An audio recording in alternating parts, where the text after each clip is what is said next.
Everyone knows this is the Raptors' 30th anniversary. That means we got to catch up with some of our favorite all-time Raptors. And, of course, Norman Powell with the Clippers. You're the man now with the Clippers. Just beat the Raptors, unfortunately. But we got to go through some good times, revisit some memories. I'm going to show you some 8 of your highlights from the Raptors, and I want you to give me the story behind these moments. All right?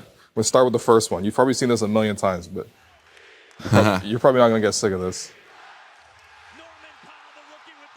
I love it. The game-tying dunk, game 5. Story, just being subbed in to be a difference maker defensively during that series, having the Paul George assignment, just being super physical with him. Yeah. I saw the opportunity to shoot the gap and get the steal on the pass that they talk about making blindly to get him the ball and race it down the floor. But I do remember I always say that the ball slipped out of my hands a little bit, which caused me to bring the ball down, to regather and throw it down. But this is probably one of my favorite playoff moments. This was crazy because I remember you guys were down. This was game 5. You guys had to take this. Yeah, we had to get the win. I feel like you got put in just to guard PG. So, I mean, you obviously teammates with Paul for so long. Did you ever bring this play up with him? No, we never talked about it. Never talked about it, eh? Yeah, never talked about it. Okay. You know what? That means you're a good teammate. All right, let's go number 2, okay? This is a clip that I know is one of my favorites for sure. And this is with the bench mob, of course. And you Serge. We had to mute Serge because you can't understand Serge. Yeah. The moment. So you didn't know that he was going to serve you lamb brains? You didn't know. We didn't know at all because everything was surprising, So and off the wall, I had no idea. Yeah, that was unexpected. So I got 2 questions. Number 1, what was it like playing with this young group, right? Because the bench mob, all you guys coming up together, it's kind of crazy. Everyone you see in this clip eventually became starters, eventually became some guys making a max. It's crazy. You guys have all gone on to have great careers. What was the moment at that time? Because you guys were all young, year 1, year 2, year 3. Man, it was a lot of fun. It was a lot of pushing each other, a lot of talks just about navigating the league and how we can get to the level of the guys in front of us, DeMar, Kyle, JV, CJ. Pat Patterson. Yeah, all those guys. We always used to talk about getting to that level, and it's great to see we still have that bond and that friendship where we're at. We're texting each other when we see each other having a great, run or a great night or, signing a big contract. We're always got each other's back. It's a bond and a unit that has stuck together through everything, and we can lean on each other outside of basketball. Yeah, no, it's great to know that you guys are still close. The other question is just, what does lamb brain taste like? Oh my gosh, terrible. You guys puke after this interview? Because we didn't actually throw up, but it was not good at all. Yeah, I remember DeLon ate the actual raw brain. He was tripping. Okay, we got to go to 2019. This became a viral clip that Yahoo Sports Canada picked up here. You and Kawhi. Yeah. Why did Kawhi not give you the dap? I don't understand this. So in the video, you can see Kawhi he's pointing down the hallway. And he said that he thought I was trying to bring the huddle in right there, but we usually have a spot to where we go and talk before we run up the pregame. So he said he was pointing. If you watch, he was pointing down the hallway.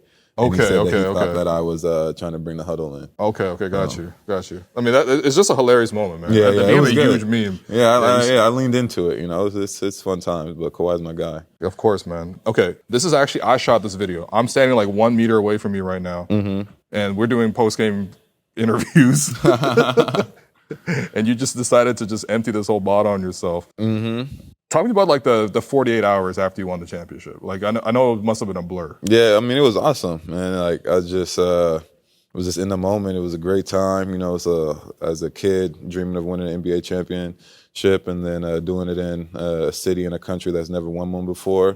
I enjoyed every little second of it. I did whatever my mind was telling me to do. I did, and I went and did that. You were going crazy, man. Yeah, you were going crazy, man. That was awesome. After a lot of partying, comes a little bit of rest at least. Because I feel like the only time you guys slept was probably on the plane back to Toronto. Yeah. Because then it was the parade.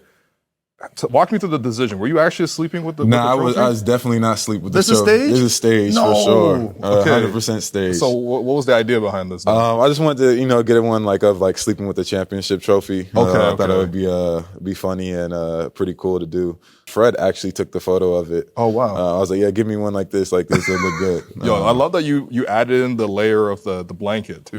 I had to make it seem real, man. Damn. But, I thought this was real. I thought you actually just fell asleep with this. Nope, definitely staged. Okay. The next season, this became another viral moment. I feel like Yahoo was just tracking you this whole time.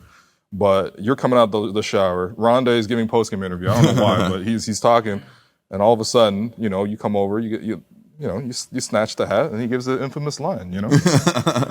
I'm not your child. Yeah, man. It was me and Rondé, man, since college. We was always going at it when he was at Arizona and I was at UCLA. But being on the team, we became really good friends. So we always was just doing little jabs at him and stuff like that, and same with me. So I thought it was a good thing, and I leaned into it. Because people thought he was super serious about it. Yeah. And so I made that sweater that said, "You are my son." Yeah. And I used his nickname Chap, so as Cap. So. Hustle Man Chap. Yeah, I remember that. Okay, this is good. Okay, Tampa. This is one of my favorite open gym moments ever, right? Because it was the trade deadline.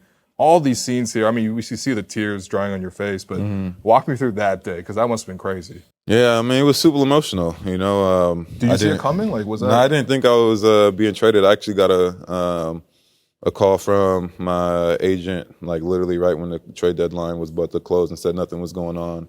And then my trainer walked out the room and said that Portland. But it was super emotional. I didn't want to leave Toronto. I wanted to stay. I wanted to be there my whole career. Was the first organization city to, give me my childhood dream. Right. And win a championship there. And there's all the family and bonds that I made over the years. It was really emotional saying bye to like the coaches, the guys that I went to battle with. And just letting go of that chapter of my life. Yeah, man, that's like 7 years of your life, man. But you could tell how much it meant for you to see Jama that day, see Fred, Kyle, OG. I'm sure it must have been crazy. All right, last one. I'm going to show you one last one. This is when you came back to Toronto, eventually, finally. And obviously they gave you the tribute video. They gave you that dunk over AD. I mean, that was tough. I forgot about that one. Yeah. But the ovation that you got coming back to Toronto, what was your feeling? Were you nervous coming back to Toronto? I was nervous to come back, after so long. There was 2 seasons where something happened and I couldn't make the trip. But I'm glad I was able to make it when they actually had fans in there. I know how Serge's return went. And I didn't want that, so the media was clapping. Don't worry. Yeah, but not to have anybody in there. But it was definitely an emotional time. Sure. To be back there, my first time. Obviously you wanted to perform and get a win for the team, but perform well. Back where it all started. But it was an amazing tribute video. Yeah. I got nothing but love for Toronto, the city, the fans, the organization.